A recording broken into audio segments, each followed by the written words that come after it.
Hello and welcome to Blanket's Alternate Universe. This is a place where we invite you to come inside our cat house, step in the litter box, hang out with my big brother Snoop, and tell you what I think about the kind of music that this guy forces me to listen to all the time. Just climbing on the stereo right now. It's one of my favorite things to do. He'll probably close the lid in a minute and make things difficult for me.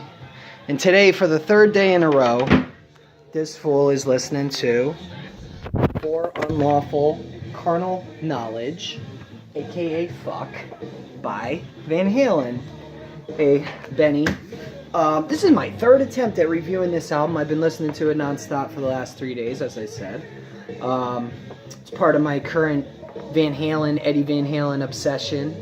So I think I'm able to condense this into a review that's quick enough for people to want to watch, because not really the most highly regarded or loved Van Halen album, although we're going to talk about why it should or shouldn't be real quick. Tons of promo shots in here.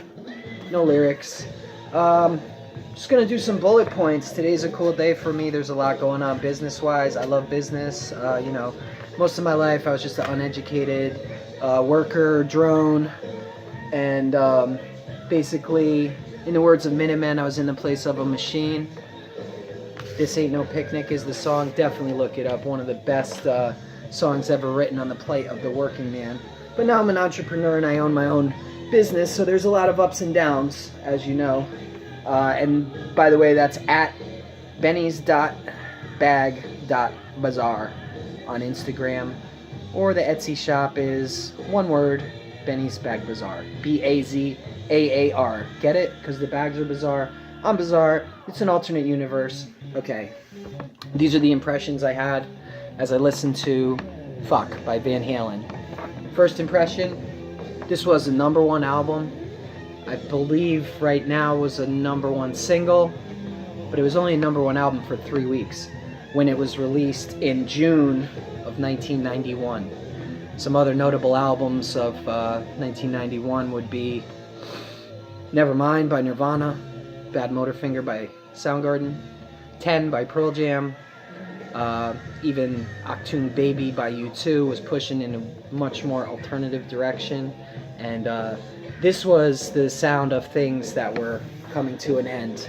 The Van Halen party rock era, kings of the scene throughout the entire 80s. Well, maybe not the entire 80s. OU812 was a little questionable, but everything from the first Van Halen all the way through 5150 was gold. Forgot to mention in my 5150 review the tons of synth sounds and cool synth sounds on that album. Gave it a kind of unique sheen. The follow-up, OU812, I don't really want to talk about. That's one of my least favorite Van Halen albums. I just didn't like the guitar work as much as I did on other Van Halen albums. And Fuck was the return to working with Ted Templeman, legendary producer of all the early Van Halen, David Lee Roth albums. And as a guitarist and a fan of Eddie Van Halen, I can't help but love this album just because I'm not real familiar with it. I got it when it came out. I was 12, and very shortly thereafter I got caught up in the grunge revolution and kind of put Van Halen on the back burner for quite a long time. In my research, I found out this album was panned a lot. The only publication that gave it a real strong favorable review with 5 stars was Guitar World. I also happened to have my girlfriend and her mom over for dinner while I was listening to this album, and it made me think that, these are people that I think are really cool and I feel really comfortable around, and I like having around me, and that's the same way I feel about Van Halen. So I can't really hate Van Halen. Sammy Hagar, whatever. He's, to me, kind of like that dorky brother, younger brother that's tagging along trying to be part of the gang. And David Lee Roth was more the obnoxious cousin who's always doing something to get attention. I don't know. Anyway, the good, the bad, and the horny on this album, because there's a lot of horniness, and this is kind of like Aerosmith's Pump, in that horny old man, like, kind of make you uncomfortable when he's talking about how it's all wrapped up in a tight little bundle. on Man on a Mission, or my personal favorite when he says, all you bad boys, just call him up on the spank line. So horny songs, we got Pound Cake, kind of a hit for them. Spanked, which is really cool. That's a standout to me because it's real funky. Cool guitar work all around. It's fucking Van Halen. Man on a Mission, and Pleasure Dome. And Run Around may have originally been titled Reach Around. I don't know, because the whole vibe on this album is a lot of horniness. There are some cool heavy songs in Judgment Day, one of the best tunes on there. In and Out, somewhat. In and Out is kind of like some kind of hyper blues or something. That one's not really that good. It seems to me that it's about taxes. I figured this would be another sex jam, but no. In and Out, not about sex. Spanked is about phone sex. To phone sex. So it's a little dated at this point, but whatever. Then you got the random junk, which is Pleasure Dome. Just, I don't know about Pleasure Dome. It really goes nowhere. But, of course, the guitar solos and guitar work is killer. So, for me, I can listen to it all day. I just love Eddie Van Halen. I could listen to him play the phone book. And 316 is actually kind of cool. So, maybe that's not in the junk category. That's a little mellow, low-key, clean guitar instrumental that Eddie wrote in honor of the birth of his son, March 16th, Wolfie, who eventually would become the bassist for Van Halen, making them 75% Van Halens. I always had wished that they could become 100% Van Halen somehow, through some other distant relative, and cover the song 100% by Sonic Youth in Van Halen style. I think that would be so dope. Finally, we got your hits, Run Around. Great tune. Great hook on that. I don't know what he's singing about. Some woman troubles, being Hagar. And Right Now, I don't know. It's another inspirational tune. I don't think it's that bad. I used to really hate it, but it's grown on me now that I'm old. But it definitely doesn't measure up to like Dreams, which really... 5150, which really gave you that true inspirational feeling, whether you want to accept it or not. For me, that's a really great song. It just makes me feel good. And the closer, Top of the World, to me is The Redeemer and the best song on the album. I don't know what it is. It's built off a lick from the end of Jump. Maybe that's got something to do with it. It's just an awesome song. It makes me feel great. Standing on top of the world for a while. 'Cause we got style. And just, it's got, a little bit of an anthem for me. Not my favorite anthem of all time. But it's definitely, I feel you. Standing on top of the world for a little while. And that was kind of the situation with this album, too. Because this was the beginning of a very bad period for Van Halen. Or maybe the end of a very good period. Because it was a successful album at the time. But...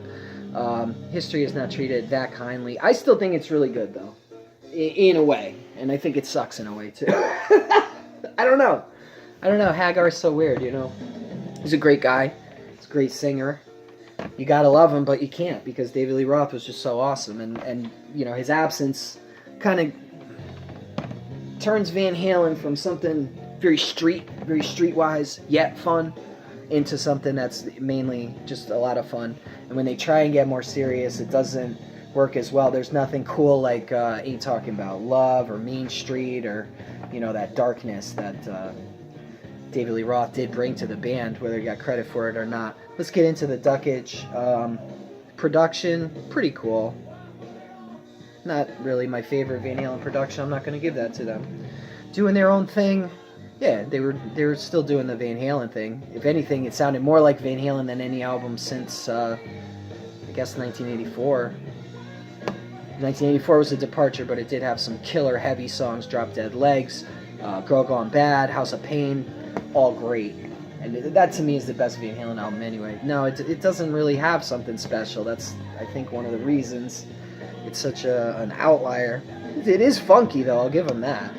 It is funky. Heavy. God, this thing is just failing all over. No longevity. It's definitely a lot of fun. Did you get the Dapper Duck? don't know. Not really. Wasn't the best they ever looked. The album cover, you tell me. I mean, it's cool enough, but it's definitely not 1984, so no. Is it smart? No. Is Pound Cake smart? Ay caramba. So I could only give 2 ducks to Fuck by Van Halen, but nonetheless, I can still listen to it all day because I love Eddie Van Halen's guitar playing. It never gets old for me, and I love Alex's drumming too, so there's a lot of cool elements for hardcore Van Halen fans. I'd say if you are a hardcore Van Halen fan, Hagar's not so bad, you know. I mean, he's just not DLR. DLR's amazing. He's one of the best that ever was. And Hagar is more just one of the ones that ever was. He's almost like Steve Perry or something like that. And I may be stealing a quote from DLR on that because I do watch a lot of DLR interviews, so he's the man. The last takeaway that I got from this review, the other 2 times I attempted it, is I really want to get some Merciful Fate tapes. I want to get a Merciful Fate tape, Melissa, ideally. Maybe some Exodus. I want to get real. I'm getting tired of this. I've been on a Van Halen kick for a long time, and I love Van Halen, but, you know, variety is the spice of life. I would not mind getting a Minutemen tape or something like that. So if anybody out there has got tapes they want to send me, you know, hit me off. If you want to see your tape reviewed on Blanket's Alternate Universe, can we get a shot of him? Nah. He's like a little bolt of lightning. But we could get Snoop for sure. Let's get Snoop. What up, homie? Looking good. And we're going to sign off. Benny's Alternate Universe. Thanks for spending this little period of time with us. And hope you have a wonderful day. Bye-bye.